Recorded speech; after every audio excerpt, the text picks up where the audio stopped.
Ainda no tópico 42 da síntese do profeta Isaías, falar um pouquinho mais sobre a soberania de Deus. O tema é a soberania de Deus e a vaidade dos ídolos. Falamos de algumas tradições, inclusive citando Abraão como aquele que talvez servisse a ídolos juntamente com seu pai, né?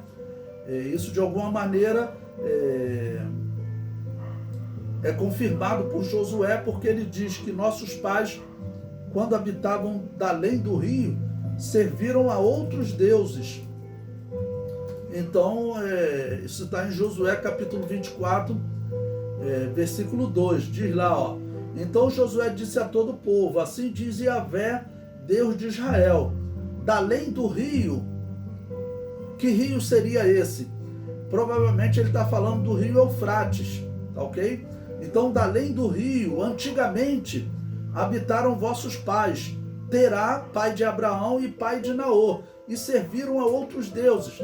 Então, é provável realmente essa tradição de que o pai de Abraão vivia de produzir ídolos e vender esses ídolos, era o seu sustento, né? Lembrando que toda aquela região foi contaminada pela doutrina de um homem chamado Nimrod, que fundou ali na Mesopotâmia o reino de Babel, o reino da Babilônia.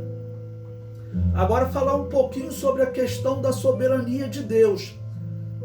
Existe um debate ainda hoje sobre a questão da soberania de Deus. Então, por exemplo, é um tema que envolve a interpretação da predestinação bíblica, termo muito usado pelo apóstolo Paulo no Novo Testamento, e que alguns falam assim, que Deus ele é soberano para determinar tudo que o homem faz, né? Por exemplo, um homem se tornaria, diz eles, idólatra por ordem de Deus. Então toda a questão aí envolve o que nós chamamos de a soberania de Deus. Então vejam, como nós explicamos a soberania de Deus e como outros interpretam. Primeiro vamos pela interpretação errada, né? Alguns dizem que a soberania de Deus, ela se define da seguinte maneira: nada pode acontecer por acaso.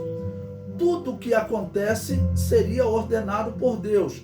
Então, por exemplo, até o ateu, ele se torna ateu por ordem de Deus, porque ele foi predestinado por Deus para isso, né? Por exemplo, teve um pregador que falou, comentando sobre as torres gêmeas, que a queda das torres gêmeas se deu porque Deus é que ordenou que aqueles muçulmanos radicais jogassem aquele avião na torre e derrubasse a torre. Nós não acreditamos nisso. Deus não precisa determinar cada atitude do homem para ele ser soberano.